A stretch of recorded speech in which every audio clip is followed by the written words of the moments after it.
Sebentar lagi kalau sudah selesai baru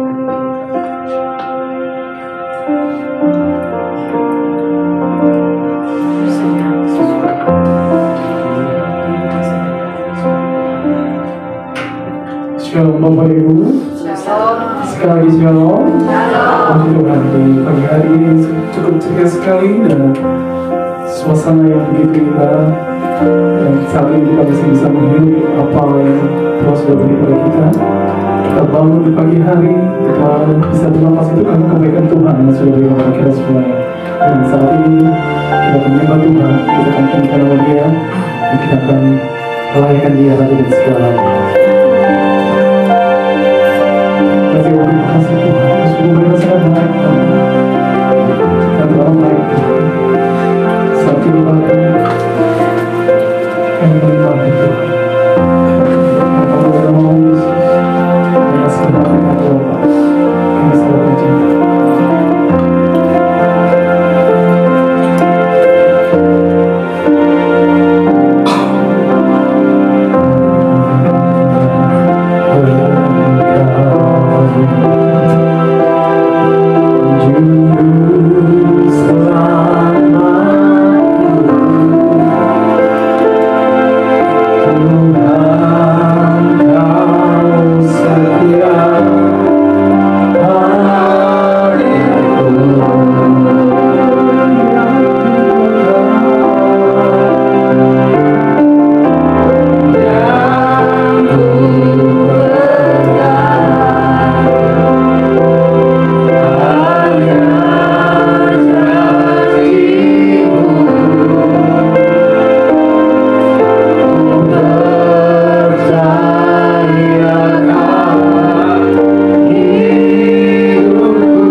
Tuhan, di hari-hari yang terakhir, di hari-hari yang jahat, menjelang kedatangan Tuhan yang kedua kali.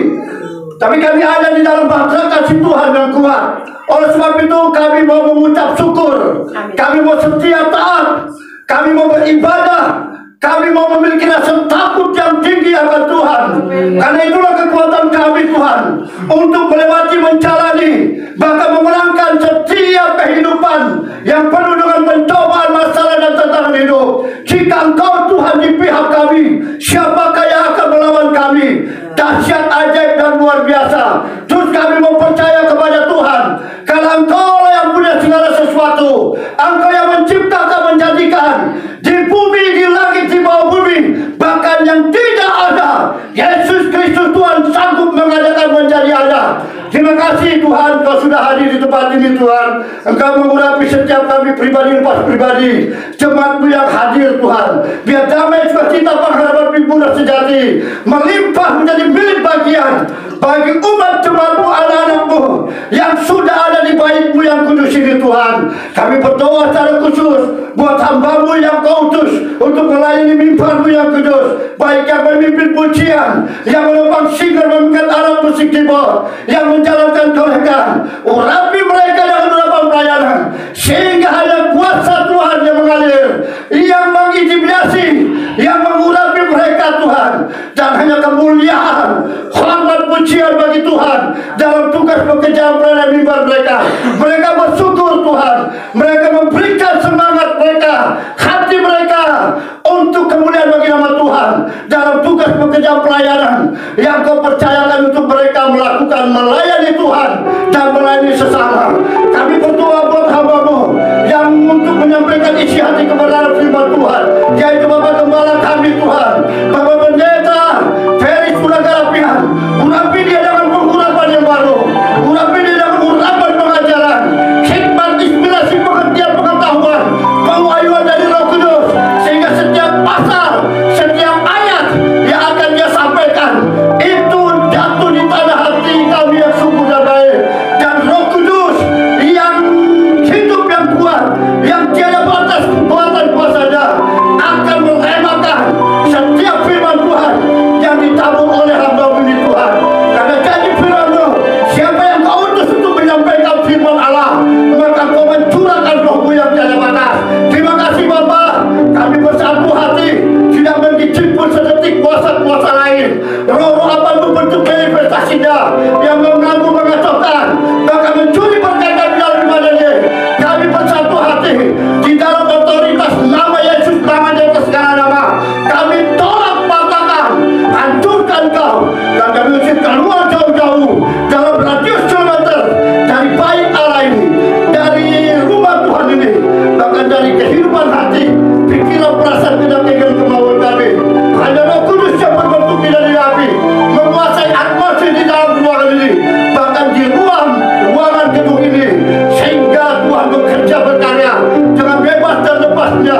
Kemerdekaan akan terjadi di dalam hadirat Tuhan saat kami datang di hadapan Tuhan untuk menaikkan pujian, sembah, hormat, syukur bagi kemuliaan Bapa, Anak, Roh Kudus dan nama Tuhan Yesus Kristus. Terima kasih Bapa, kami serahkan ibadah ini dalam tangan-Nya, hanya di dalam satu nama, nama Yesus, nama yang berkuasa, nama di atas segala nama, yang siap melayani Tuhan dan melayani sesama.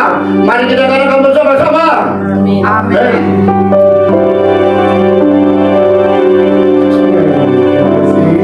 Mari Bapak Ibu kita serahkan kita di dalam memuji Tuhan, dan kita akan selalu bagi Dia. Mari kita semua berdiri. Baik.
sekarang dan selama-lamanya.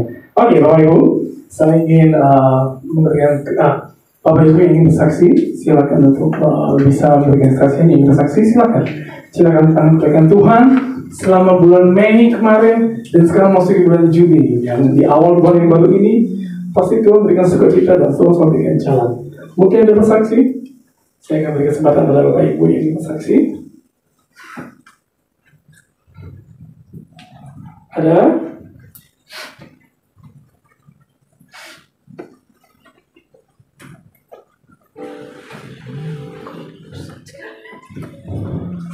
Oke, kalau tidak ada, kita akan masukin dalam kedatangan Tuhan. Dan sebelum kita masuk dalam kedatangan Tuhan, kita akan berikan doa bersama pertama. Dan sebelum memberi, kita akan berdoa. Bapa di surga, Bapa yang kami panggil dalam nama Tuhan Yesus Kristus, terima kasih buat kesempatan pada hari ini Tuhan, kami boleh ada dengan kekuatan kesehatan yang daripada Tuhan. Terima kasih buat pemeliharaan Tuhan, penyertaan Tuhan yang sangat nyata dalam kehidupan kami. Kalau sebentar kami akan memberikan sebagian daripada berkat yang Kau sudah berikan kepada kami. Memberkati semua tangan-tangan yang memberikan ya Tuhan. Kami yakin dan percaya Engkau selalu memberkati kami dengan berlimpah-limpah. Terima kasih Tuhan, terpuji akan nama-Mu Tuhan. Kami akan memberikan persembahan dengan sukacita. Di dalam nama Tuhan Yesus Kristus kami sudah berdoa dan mengucap syukur. Haleluya. Amin. Amin. Kita sekarang sedang bersemangat.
kami di hadapan-Mu ya Allah.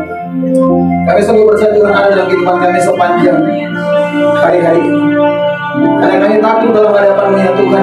Kami percaya bahwa Tuhan selalu baik dalam hidup kami. Dan Tuhan tidak pernah meninggalkan kami. Tuhan selalu ada bersama-sama dalam hidup kami. Setiap langkah hidup kami ada bersama-sama dengan Tuhan. Dan penyertaan Tuhan nyata atas kehidupan kami. Kami melihat bahwa Tuhan tidak pernah meninggalkan kami. Tuhan selalu ada menopang langkah hidup kami. Dan pada saat ini kami mendapatkan kekuatan yang baru lagi bersama-sama dengan Engkau. Biarlah firman-Mu ini akan termaterai dalam kehidupan kami. Ketika kami datang ke tempat ini bukan karena kami ingin mau datang, tapi kami percaya bahwa Tuhan yang menggerakkan kami untuk datang ke tempat ini supaya kami bisa mendapatkan pemulihan, mendapatkan kesembuhan, mendapatkan jawaban, mendapatkan terobosan, bahkan kami bisa mendapatkan kekuatan dalam setiap pergumulan hidup kami. Karena tanpa Tuhan kami tidak bisa berbuat apa-apa. Tanpa Tuhan tidak ada kemenangan dalam hidup kami. Tanpa Tuhan tidak ada keberhasilan dalam hidup kami. Tanpa Tuhan kami tidak bisa meraih janji-janji apa yang telah Tuhan ingin datangkan dalam hidup kami. Karena ada Tuhan, karena ada Tuhan, karena ada Tuhan kami yang melihat kemenangan lepas kemenangan akan terjadi buat kehidupan kami. Setiap kami hadir pada hari ini, kami dimeteraikan oleh firman Allah yang hidup. Tempat ini sakinah glory turun buat tempat ini. Depan belakang samping kiri samping kanan kami bisa merasakan ada Tuhan di tempat ini. Dan Tuhan mencengkeram kehidupan rohani kami. Kami percaya Tuhan, ketika ada Tuhan di tempat ini sama seperti Musa berkata, aku mau menjumpai Engkau ya Tuhan. Dan Tuhan berkata tempat Engkau berdiri adalah kudus adanya. Dan Musa menanggalkan kasutnya dan dia berjumpa dengan Tuhan. Kami percaya dalam gereja ini kami bisa berjumpa dengan Tuhan. Kami berjumpa dengan Tuhan dalam GBI, BCC, Bethania Christ Church. Kami berjumpa dengan Tuhan di tempat ini. Sehingga kemenangan akan kami alami. Kekuatan yang baru akan kami dapatkan karena Tuhan ada bersama-sama dalam kehidupan kami. Kami buka hati kami untuk kami kembali diisi oleh firman Allah. Biarlah firman termaterai dalam kehidupan kami, berakar, bertumbuh dan menghasilkan buah-buah yang lebat untuk kerajaan sorga. Dan kami siap untuk mendengarkan firman Tuhan. Di dalam nama Tuhan Yesus kami sudah berdoa. Haleluya, haleluya, haleluya. Sama-sama kita katakan amin. Puji Tuhan. Kalau Bapak Ibu dikasihi Tuhan. Haleluya, puji Tuhan.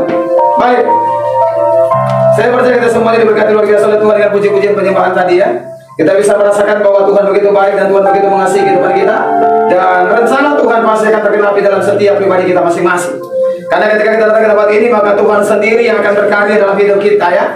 Tuhan berkarya, dan ketika Tuhan berkarya, apapun juga yang menjadi masalah-masalah dalam kehidupan kita, pasti ada solusi demi solusi yang Tuhan siapkan.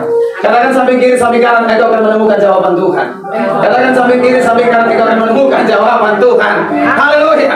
Puji Tuhan. Kita bersama-sama dalam kitab Yunus ya. Yunus. Mungkin kita sudah pernah belajar mengenai Yunus dari sekolah minggu dulu kan? Anak sekolah minggu dengaran kan gitu kan. Kita sudah mendengarkan firman Tuhan mengenai Yunus dari kecil. Kalau saya tanpa sekolah minggu ya kan dengan Ibu Tania ya, tanpa sekolah minggu kita bertobat ya kan, kita bertobat, kita lahir baru. Ketika saya kuliah Fakultas Hukum, saya bertobat, saya lahir baru. Dulu saya ikut papi yang Bugis ya kan, Mami Manado. Tapi saya percaya semuanya karena Tuhan ingin supaya kita ini bisa melihat bahwa destinasi ilahi ada dalam setiap pribadi kita masing-masing. Amin. Puji Tuhan. Kita buka sama-sama kitab Yunus 1 pasal 1. Kitab Yunus pasal 1 ayat yang pertama. Kita lompat-lompat ya. Ayat yang pertama sampai dengan ayat yang ketiga. Kemudian kita lompat ke ayat yang ke-8. Kita lompat ke ayat yang ke-9 ya, 9 sampai dengan ayat yang ke-12. Yunus pasal yang pertama, ayat yang pertama sampai dengan ayat 3. Kemudian kita lompat di ayat yang ke-9 sampai dengan ayat yang ke-12. Sudah dapat semua? Yang dapat katakan amin. Amin. Yang belum katakan aman. Beramin semua ya, puji Tuhan ya. Sama-sama kita baca firman Tuhan ini 2, 3. Datanglah firman Tuhan kepada Yunus bin Amitai. Demikian, bangunlah, pergilah ke mana? Ke Niniwe, ya kan? Tuhan suruh dia ke mana? Niniwe. Jadi Tuhan suruh Yunus, kamu bangun dan pergi ke mana? Niniwe. Terus? Kota yang besar itu? Karena kejahatannya telah sampai kepadaku. Jadi kejahatan kota Niniwe sudah sampai ke Tuhan, ya kan? Jadi Yunus disuruh pergi oleh Tuhan untuk berseru bahwa kejahatan kamu sudah sampai ke telinga Tuhan, ke Tuhan. Terus? Tetapi Yunus melarikan diri kemana? Ke Tarsis. Lalu jauh dari hadapan Tuhan, dia pergi ke Yafo dan mendapat di sana sebuah kapal yang akan berangkat ke Tarsis. Ia membayar biaya perjalanannya, lalu naik kapal itu untuk berlayar bersama-sama dengan mereka ke Tarsis. Jauh dari hadapan Tuhan, ya kan? Dia bayar loh. Jadi untuk melarikan diri aja Yunus bayar. Saudara, transportasi kan mahal, ya kan? Sekarang pesawat kalau pulang ke Manado mahal sekali, minta ampun, auzubillah misalnya mahal. Kalau zaman dulu mungkin tahun 90-an masih murah pesawat, tapi kalau zaman sekarang mahal. Mau lebaran ke nggak lebaran, Natalan nggak Natalan tetap aja mahal. Sama tuh pulang ke lu, tiketnya 2,5. Dulu nggak sampai segitu, 1, sekian, tapi naik 2 kali lipat. Jadi mahal. Ini Yunus ini pergi melarikan diri di hadapan Tuhan, bayar loh. Melarikan diri aja bayar, ya kan? Kita lompat ayat yang ke-9. Ayat yang ke-9. Sahutnya kepada mereka, aku seorang Ibrani. Aku takut akan Tuhan Allah yang mempunyai langit, yang telah menjadikan laut, daratan, dan orang-orang itu menjadi sangat takut. Lalu berkata kepadanya, apa yang telah kau perbuat? Sebab orang-orang itu mengetahui bahwa ia melarikan diri dari jauh dari hadapan Tuhan. Hal itu telah diberitahukannya kepada mereka.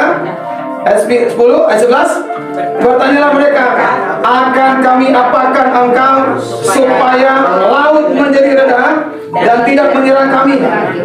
Sebab laut semakin bergelora. Sahutnya kepada mereka, angkatlah aku, sampaikanlah aku ke dalam laut, maka laut akan menjadi reda dan tidak menyerang kamu lagi. Sebab aku tahu bahwa karena akulah badai besar ini menyerang kamu.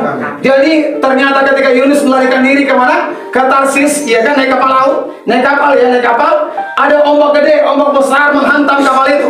Jadi kapal itu hampir tenggelam karena ombak besar, ombak gede menghantam kapal itu. Kalau saudara pernah naik kapal, ya kapal, kalau zaman dulu kan suka naik kapal laut, ya kan, kapal laut. Saya pernah naik kapal laut zaman dulu, naik kapal laut, dan saya naik kapal itu pada waktu itu saya sempat naik kapal barang. Kapal barang yang apa namanya, yang kapalnya ini hampir sama dengan laut tingginya, ya kan, apalagi kalau naik gelombang, jadi muat kontainer banyak sekali.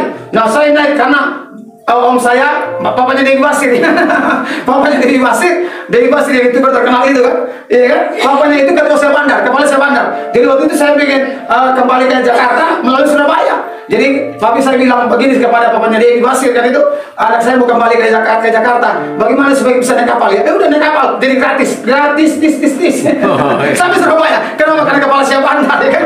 Jadi saya naik kapal gratis, tapi itu naik kapal di bulan Agustus, bulan yang sangat gede ombaknya. Jadi ketika saya naik kapal itu, kami di laut itu terombang-ambingkan sekitar 3 hari, ombak gede. Jadi saya merasakan bagaimana ombak gede itu menghantam kapal. Nah, semuanya kru-krunya itu semuanya mabuk laut. Puji Tuhan saya nggak mabuk laut. Kenapa? Karena saya pakai alat mabuk.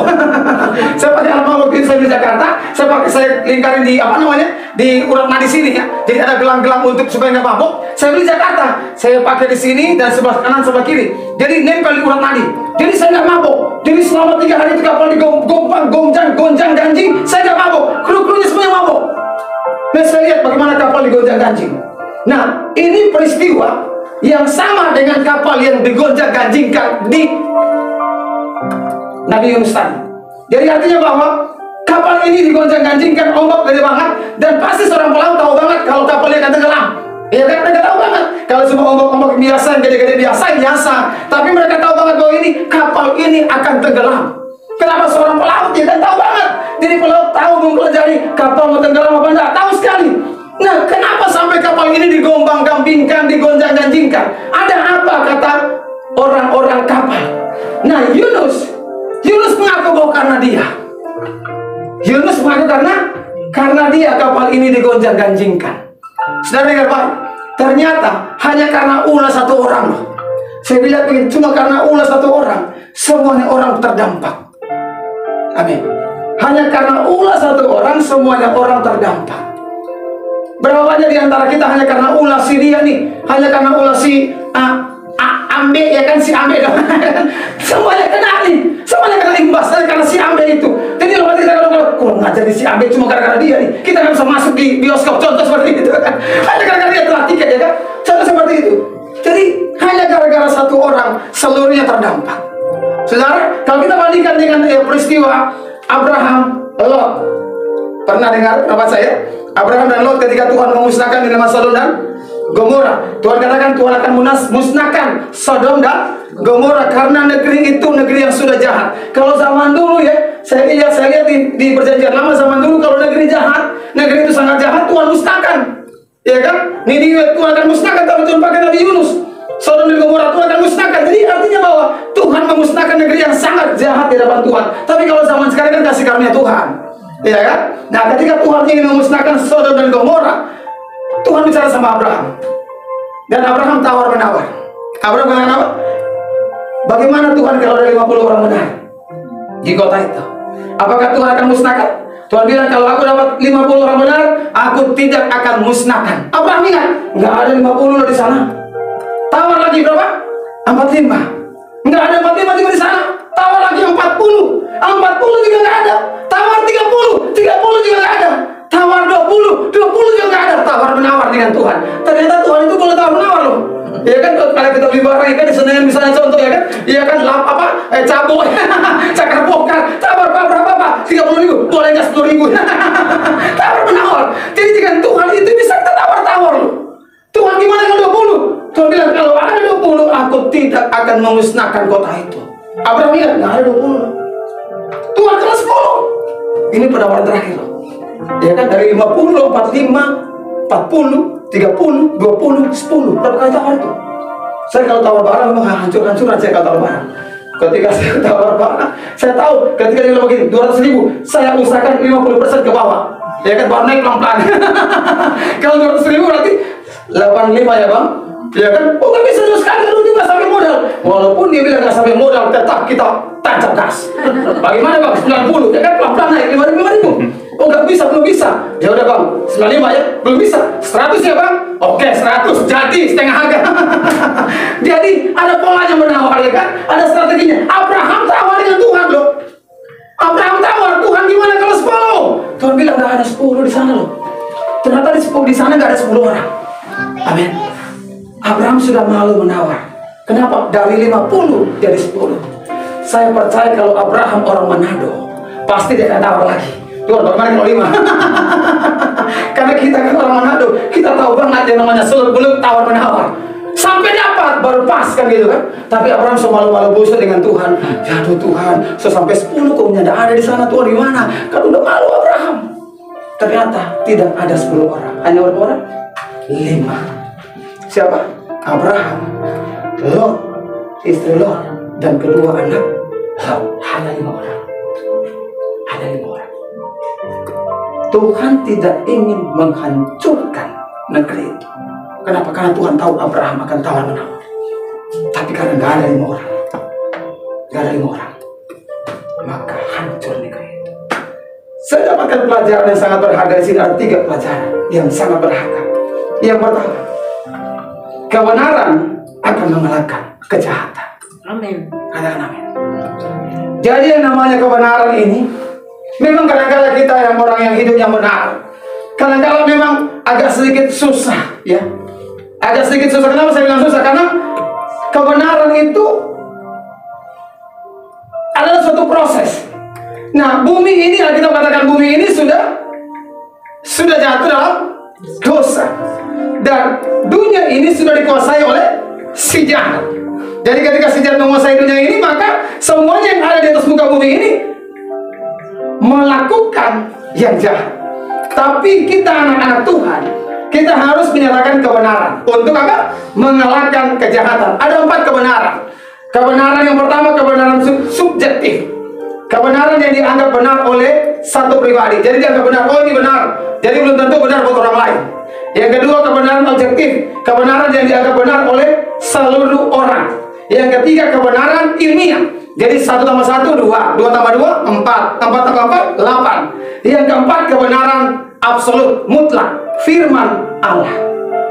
Itu nggak bisa diganggu-gugat. Firman Tuhan katakan bahwa hidup orang-orang benar pasti ada dalam tanganku. Amin. Orang-orang yang hidup benar, jangan takut. Sekalipun engkau hari-hari ini mungkin lagi mengalami namanya masalah, engkau lagi difitnah, lagi digosipin, engkau lagi diceritain oleh orang lain bahwa oh dia begini. udah tetap aja hidupmu benar di hadapan Tuhan. Kenapa? Karena kebenaran itu akan muncul sama seperti sinar. Amin. Dia tidak akan bisa tertahan. Jadi saya percaya kebenaran yang dari Tuhan dalam hidupmu ini pasti akan muncul, dan kejahatan itu pasti akan kalah.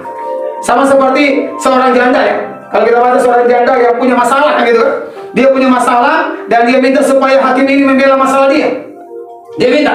Nah, janda ini datang kepada hakim itu. Hakim ini hakim yang jahat banget. Sadis, jahat, tidak tahu peri kemanusiaan. Kemudian dia ini nggak mengerti yang namanya sesuatu yang baik. Tapi janda ini punya masalah. Dan janda ini setiap hari datang kepada hakim yang jahat tadi. Datang, minta supaya Tuhan bela anakku yang bermasalah, bela dia. Hakim ini mungkin hari pertama kita mencatat bahwa hakim ini tidak menghiraukan janda ini. Kenapa dia jahat? Dia jahat. Ini yang baik dan yang jahat, ya kan? Janda datang lagi kepada hakim ini, minta supaya bela anakku, bela masalahku. Hakim ini gak bela. Lama. Saya percaya bahwa janda ini pasti setiap hari datang, setiap hari datang, setiap hari datang. Nah, kebenaran yang kita lakukan, setiap hari kita hidup benar, setiap hari kita hidup benar. Kita sementara berhadapan dengan si jahat nih. Setiap hari kita hidup benar, orang menggosipin kita, memfitnah kita, orang menceritain kita, tapi kita tetap lakukan sesuatu yang benar di hadapan Tuhan. Janda ini datang kepada hakim itu, dan kita berkata begini, lama-kelamaan hakim yang jahat tadi katakan begini, aku akan membela kasusmu. Amin. Kenapa? Kejahatan tidak bisa mengalahkan kebenaran. Amin. Kalau engkau hidup benar, udah biarin. Bukan RT-mu yang membela engkau, bukan RW, bukan camat, bukan Kapolres, bukan Kapolda, tapi Tuhan yang bela engkau. Ketika Tuhan bela engkau, Tuhan lihat air matamu. Sampai kapan engkau nangis di hadapan Tuhan? Engkau minta, Tuhan, saya begini, Tuhan, bawa saya untuk mengalami kemenangan. Tuhan berkati dia yang sudah memfitnah saya. Engkau akan lihat bahwa suatu saat nanti orang itu akan datang sujud kepadamu dan meminta berkat daripadamu. Kenapa? Kebenaran tidak bisa ditutupi. Kebenaran pasti akan muncul, dan kejahatan pasti akan kalah. Tidak ada yang namanya kejahatan sanggup mengalahkan kebenaran. Amin. Amin.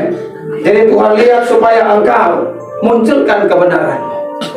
Saudara lihat, satu orang yang bersalah, Yunus, dan semuanya dampaknya kena kepada orang lain. Abraham, 5 orang yang hidup benar, 5 orang hidup benar. Kalau ada mungkin lebih daripada itu, kan Abraham malu untuk tawar menawar, tapi karena Tuhan mau supaya mereka memunculkan kebenaran. Jadi kebenaran yang ada itu bisa mengalahkan kejahatan. Jadi saya percaya Bapak Ibu dikasih oleh Tuhan, mari sama-sama kita untuk hidup benar di hadapan Tuhan. Karena kebenaran tidak bisa mengalahkan kejahatan, tidak bisa mengalahkan kebenaran. Yang kedua, yang saya dapatkan dari ayat firman Tuhan ini, rencana Tuhan tidak ada yang akan gagal. Sama-sama katakan sebelah kiri sebelah kanan, rencana Tuhan dalam hidupmu tidak akan gagal. Amin. Amin. Bapak Ibu, saya kan dulu papi saya bilang saya supaya saya gantikan papi saya jadi jaksa. Dan saya waktu saya masih SMA, kami punya teman-teman, sahabat-sahabat semuanya pengen jadi angkatan laut, angkatan darat, ya kan? So, kami dari semenjak SMA gunting cepat, ya kan? Gunting cepat, terus kami latihan olahraga, dan sepatu kami sepatu tentara semua. Jadi kami punya cita-cita untuk jadi angkatan laut, angkatan darat, Kopassus, Kostrat, kan gitu kan? Jadi kami suka olahraga, dan kami juga suka berantem dulu. Iya kan? Itu cita-cita kami. Dan papi saya bilang begini, Fer, dan akhirnya telat untuk daftar di Akabri. Zaman dulu kan Akabri kan, sekolah Akabri, telat daftar di Akabri. Papi saya bilang begini, udah kamu ganti papi jadi jaksa. Kamu papi beliin apa saja yang kamu minta. Papi saya bilang ganti jadi jaksa dan akan diberikan apa saja yang saya minta. Jadi pada waktu itu saya minta supaya saya dibeliin motor yang gede, motor sport. Saya pakai kuliah, dan motor itu waktu zaman dulu itu jarang-jarang motor itu. Di kota kami hanya 1 orang yang pakai. Yamaha RZR dulu ya, tahun 90-an. Itu kalau ada yang pakai, orang pada liatin. Bu, anak siapa itu kan? Waduh, jadi cece pada deketin semuanya kan? Kenapa? Anak motor kan gitu kan? Anak motor, saya waktu SMA dulu bawa motor ke sekolah. Kadang-kadang bawa motor Fish Air ya, Yamaha Fish Air yang warna putih kan? Keluaran terbaru warna putih Fish Air, parkir di depan ruangan kepala sekolah. Motor papi saya pakai Vespa, parkir di depan ruangan kepala sekolah, ada label jaksa. Jadi kepala sekolah nggak ngapa-ngapain. Label jaksa. Papi saya bilang gini, kamu ganti papi jadi jaksa. Dia kan dibeli motor saya. Jadi saya kuliah pakai motor, fakultas hukum pakai motor keren. Masuk di kampus di fakultas hukum di Kota Palu, Universitas Tadulako. Jadi kalau saya masuk di Universitas Tadulako itu orang pada liatin, Ferry lewat. Nama saya kan Ferdinand Suraka. Ferdinand lewat. Fakultas hukum dia loh. Jadi cewek-cewek di fakultas hukum yang cantiknya Uzubillah bin Salim pasti nempel sama saya. Tapi saya nggak suka. Akhirnya jatuh cinta sama mamanya anak-anak. Kenapa? Saya kalau cinta orang, saya cinta benar-benar cinta, sama seperti film-film India, ya kan? Cinta goyang-goyang ya kan, ngendari-ngendari. Jadi kalau cinta benar-benar cinta. Jadi saya punya cinta bukan cinta rekayasa. Kalau mau cinta-cinta gampang-gampangan gampang. Saya sudah banyak pacaran playboy kan, ya kan? Motor bagus kok. Gampang, cewek yang paling cantik pun di kampus itu saya bisa pacaran. Kenapa? Saya motor bagus. Nah, papi saya bilang kamu jadi jaksa dan dibeli motor yang keren, yang bagus. Oke. Saya kuliah semester 1 di Kota Palu. Papi saya kan di Kota Palu. Kuliah semester 1, semester 2 saya jadi orang percaya. Saya dibaptis, saya jadi orang percaya, jadi Kristen. Papi dengar, aduh kurang ajar anak saya ini. So dipersiapkan jadi jaksa, kok jadi Kristen lagi. Papi saya begini, Fer, nggak pindah jual lagi. Saya bilang enggak, Pi. Saya sudah mengenali namanya jalan keselamatan. Saya kuliah sampai semester 6. Semester 6 itu baru Tuhan putar arah. Saya tabrak oma-oma.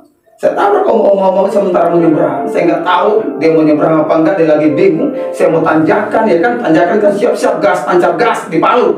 Tancap gas, saya tancap gas, tiba-tiba dia nyebrang, cekar, dia nyebrang. Kalau lempar dia kena motor saya kelempar juga, blak saya jatuh, dada saya sakit. Tapi saya nggak peduli lagi. Saya cari ke mana tuh Oma itu sudah masuk got. Saya cari di dalam got, dia ke Oma, saya tabarin di dalam got. Saya bilang, bangun. Ininya patah loh, ini patah, ini bolong, kakinya patah 4. So mau Oma kan? Kaki saya, Oma dalam nama Yesus, Oma sembuh. Apa kamu bilang deh? Oma sembuh. Masuk rumah sakit Oma itu. Mau diamputasi, patah 4. Saya masuk kantor polisi. Oma itu rumah sakit, saya kantor polisi.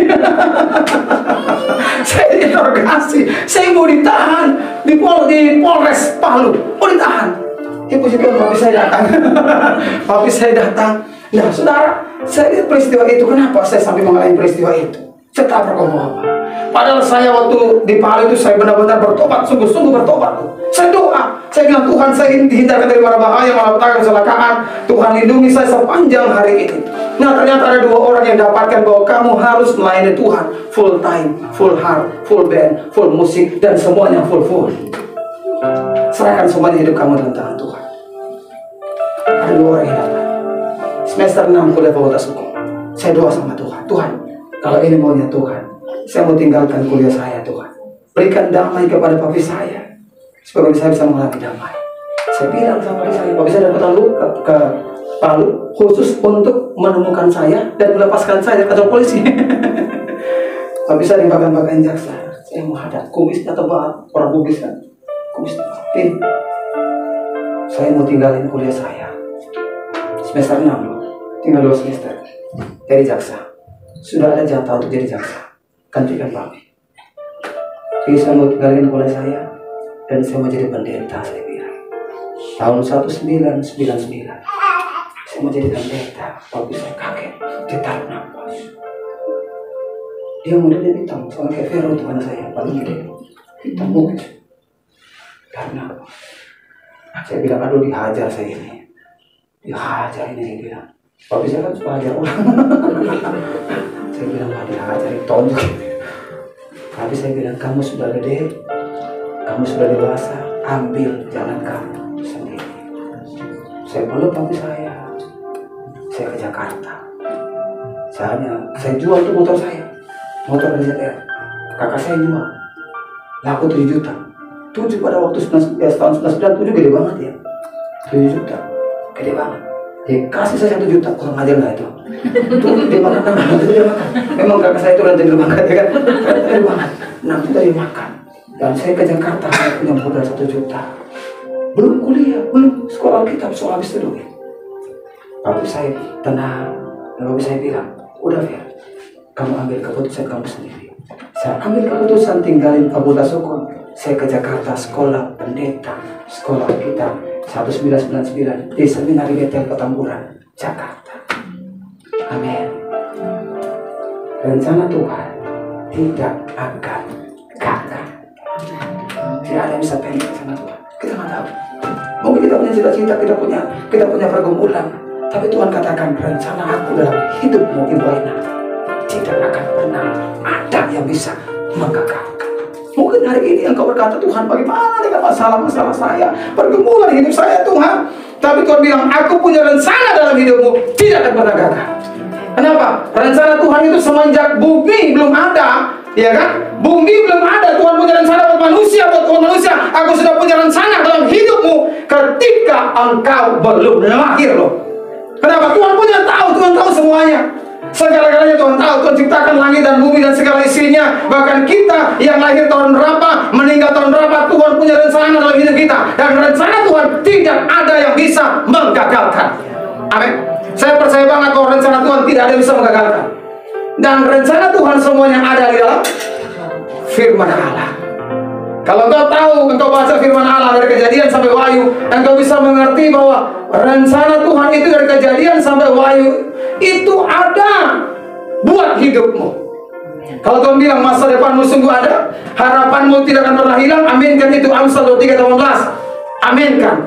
Yeremia 29:11, aminkan. Sebab rancanganku dalam hidupmu bukan rancangan kecelakaan. Garis bawahi, bukan rancangan kecelakaan, tabrakan di motor, mati, tabrakan di mobil, mati, naik kapal laut, mati, naik pesawat, mati. Bukan rancangan Tuhan. Dengar baik, garis bawahi, bukan rancangan Tuhan. Rancangan Tuhan dalam hidupmu, rancangan damai, sejahtera. Untuk apa? Memberikan engkau masa depan yang gilang gemilang dan harapan yang tidak akan pernah dunia berikan dalam hidupmu. Amin. Itu rancangan Tuhan. Umur panjang ada di tangan kirinya kekayaan dan kehormatan. Tangan kanan siapa? Tangan kiri siapa? Orang yang berhikmat. Jadi anak-anak Tuhan itu sudah dikasih umur panjang, kekayaan, kehormatan, tinggal kita pakai itu. Hidup melekat dengan Tuhan. Nah, saya percaya bahwa rancangan Tuhan dalam hidupmu hari-hari ini rancangan yang pasti akan tergenapi. Tapi Tuhan, kok hari ini saya punya masalah, saya punya persoalan. Ya udah, nikmati proses itu. Dengar Pak, kadang-kala doa-doa kita, jawabannya, yang pertama kan jawaban doa-doa kita langsung dijawab, ya kan? Yang kedua apa? Dipending, ya kan? Ditunda. Yang ketiga apa? Jawabannya tidak dijawab. Kenapa? Karena kadang-kala kita salah berdoa, tidak dijawab. Kenapa? Kadang-kala ada orang yang berdoa begini, Tuhan, saya ingin mendapatkan pasangan hidup itu yang rambut panjang yang lewat. Ada Tuhan yang rambut panjang yang lewat di padanya. Aduh, harumnya minta ampun. Tuhan, dia doa puasa buat orang ini, cewek ini doa puasa. Dia doa puasa 3 hari 3 malam. Bahkan nggak cukup lagi 7 hari 7 malam. Karena dia tahu kan rumahnya di mana kan gitu kan. Dia doa puasa. Tuhan, kok enggak, cewek ini kok enggak saya dapat Tuhan. Tuhan bilang begini, hei, nggak nasuh puasa 3 hari 3 malam, 7 hari 7 malam, 40 hari, nggak doa ikut 2 malam, ya kan, dari jam 10 sampai jam 5 pagi, nggak tahu nggak siapa dia? Itu istri orang. Jadi dia doa puasa, ternyata itu istri orang. Nah, Tuhan nggak akan jawab.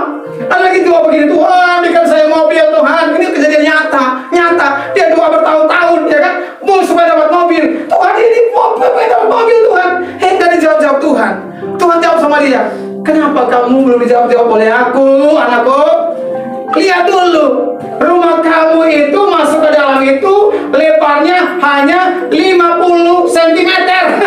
Masuk gang, parkir di mana itu mobil? Jadi minta rumah dulu sama Tuhan. Tapi kalau rusun kan masih bisa kan, masih parkir di luar masih bisa. Minta dulu rumah sama Tuhan. Jadi artinya bahwa sebenarnya kita ini salah berdoa. Tapi kadang-kadang juga kita berdoa, Tuhan gak jawab loh. Amin. Siapa pernah alami itu? Kadang-kadang kita berdoa, Tuhan gak jawab. Kenapa? Karena Tuhan mau supaya kita masuk dulu tenggelam dalam prosesnya Tuhan, supaya kita bisa mengalami kekuatan dulu nih. Kita kuat dulu nih, kita mampu dulu, supaya waktunya pasti akan indah. Kalau engkau sudah siap untuk menantikan waktunya Tuhan, maka Tuhan pasti akan menjawab doa-doa kita. Yang ketiga, yang terakhir, pelajaran apa kita dapat? Kasih Tuhan buat manusia. Yang ketiga ini kasih Tuhan buat manusia. Karena saya percaya bahwa Tuhan itu begitu mengasihi manusia. Jadi Tuhan menciptakan manusia serupa dan segambar dengan Dia. Serupa dan segambar dengan Dia. Jadi Tuhan punya target buat manusia. Sebenarnya Tuhan punya target semuanya masuk surga. Benar atau enggak? Benar atau betul? Semuanya pasti masuk surga. Kenapa? Diciptakan serupa dan segambar dengan Dia kok. Iya kan? Tuhan punya target begitu. Bagaimana supaya target Tuhan ini semuanya manusia bisa masuk surga? Tidak tergantung dengan doa kita dong. Kita berdoa nggak buat keluarga kita? Mami saya berdoa buat keluarga supaya diselamatkan. Yang pertama diselamatkan kakak saya namanya Nur Hayati. Nur Hayati, Nur hidup, Hayati cahaya. Nur cahaya, Hayati hidup, cahaya hidup. Mereka berdoa lagi, saya diselamatkan. Berarti kita berdoa, tapi ketika meninggal diselamatkan, percaya Tuhan Yesus. Tinggal satu kan. Kenapa? Tuhan mau kau target supaya keluarga diselamatkan. Satu orang bertobat, seisi keluarga diselamatkan. Kalau satu orang dalam keluarga bertobat, seisi keluarga diselamatkan. Tergantung doa kita. Kenapa? Tuhan punya target loh, Ibu ya. Ibu baru pertama kali ibadah ya. Tuhan punya target buat keluarga ini, supaya semuanya bisa mengalami keselamatan. Rencana Tuhan tidak pernah gagal dan begitu. Pasti akan nyata. Kenapa? Tuhan mengasihi manusia. Kenapa kita diciptakan serupa dan segambar dengan Dia? Tuhan bilang, satu helai rambutmu yang jatuh tanpa seizin tidak akan jatuh. Engkau seperti biji mata. Tuhan jaga kita, Tuhan lindungi kita. Jadi kita sangat berharga di mata Tuhan. Bukan karena kuat kita, bukan karena gagah kita, bukan karena kita cantik, kita ganteng, ya kan? Tapi semuanya karena kasih karunia Tuhan. Jadi saya percaya Bapak Ibu, sahabat-sahabat di kasih Tuhan, kita bisa ada semuanya karena kasih Tuhan, karena anugerah Tuhan. Jadikan hidupmu hidup yang benar-benar melekat dengan Tuhan. Tuhan memberkati. Tundukkan kepala. Kita berdoa.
baik melimpah dalam kehidupan kami.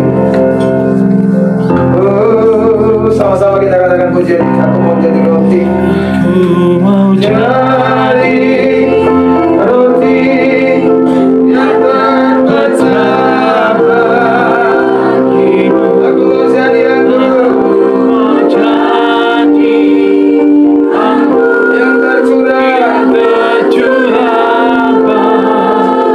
Aku mau jadi saksi.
Ini bukan roti lagi, bukan anggur lagi, tapi tubuh dan darah Yesus. Yohanes 6 ayat yang ke-13 sampai dengan ayat yang ke-53 sampai dengan ayat yang ke-57 berkata demikian. Maka kata Yesus kepada mereka, aku berkata kepadamu sesungguhnya jika kamu tidak makan daging anak manusia dan minum darahnya, kamu tidak mempunyai hidup di dalam dirimu. Barang siapa makan dagingku dan minum darahku, ia mempunyai hidup yang kekal, dan aku akan membangkitkan dia pada akhir zaman. Sebab dagingku adalah benar-benar makanan, dan darahku adalah benar-benar minuman. Barang siapa makan dagingku dan minum darahku, ia tinggal di dalam aku dan aku di dalam dia, sama seperti Bapa yang hidup mengutus aku dan aku hidup oleh Bapa. Demikian juga barang siapa yang memakan aku akan hidup oleh aku. Sebab apa yang telah kuteruskan kepadamu telah kuterima dari Tuhan, yaitu bahwa Tuhan Yesus pada malam waktu ia diserahkan mengambil roti, dan sesudah itu ia mengucap syukur atasnya, ia memecah-mecahkannya dan berkata, inilah tubuhku yang diserahkan bagi kamu. Perbuatlah ini menjadi peringatan akan aku. Bukankah ini adalah tubuh Yesus? Mari kita makan bersama-sama dengan iman dan terjadi sesuai dengan imanmu dalam nama Tuhan Yesus Kristus. Haleluya, haleluya.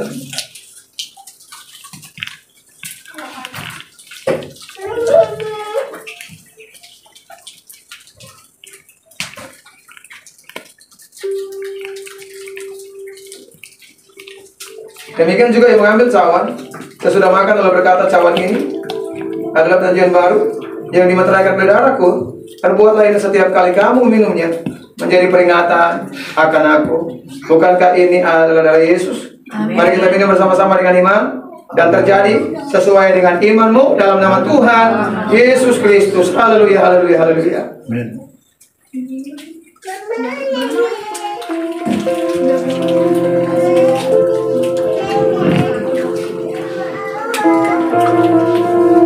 semuanya mengucap syukur kepada Tuhan.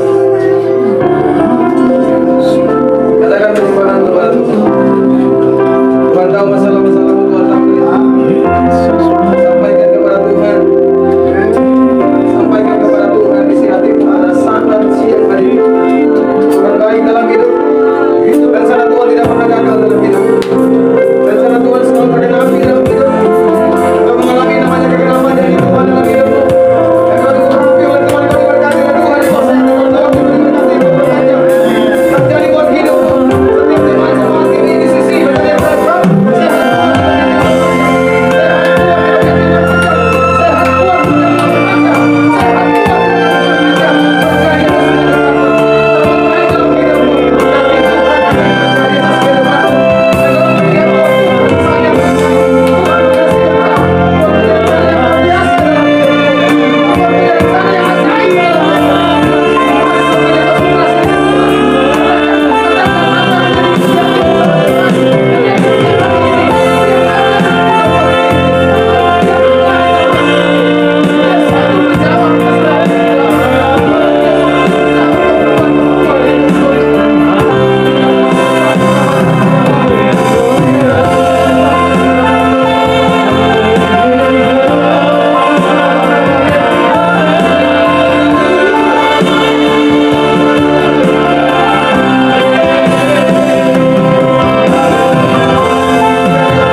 akan sembuh Bapak. Karena Tuhan yang menyembuhkan engkau pada saat ini. Saat ini juga kau terima kesembuhan. Saat ini juga kau terima kesembuhan. Saat ini juga kau terima kesembuhan. Pegang bagian tubuhmu yang sakit dan katakan bahwa Tuhan, saya sudah mengalami kesembuhan. Saya sudah mengalami kesembuhan. Saya sudah mengalami kesembuhan. Karena Tuhan bekerja atas kehidupan saya. Tuhan bekerja atas kehidupan saya. Saya terima kesembuhan. Ibu Juli katakan, saya terima kesembuhan. Saya terima kesembuhan. Saya sehat. Saya kuat. Saya diberkati. Saya umur panjang. Saya sehat. Saya kuat. Saya diberkati. Saya umur panjang. Semuanya katakan, kami sehat. Kami kuat. Kami diberkati. Kami umur panjang. Kami sehat. Kami kuat. Kami diberkati. Kami umur panjang. Jemaat-jemaat di sisi yang ada, Tuhan, hamba berdoa mereka sehat, kuat, diberkati, umur panjang, dipersiapkan menjadi umat yang kudus, militan, dan siap ke sorga. Dipersiapkan menjadi umat yang kudus, militan, dan siap ke sorga. Tuhan, kami percaya segenap glorinya Tuhan sudah ada bersama-sama dengan kami, dan kami sudah berjumpa dengan Tuhan pada saat siang hari ini. Kami merasakan bahwa Tuhan baik dalam hidup kami, dan jangan Tuhan tidak pernah gagal dalam kehidupan kami.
Tuhan dan dia dapat mengucapkan buat kita semuanya untuk diberkat menjadi memang menjadi jalan buat kita semuanya.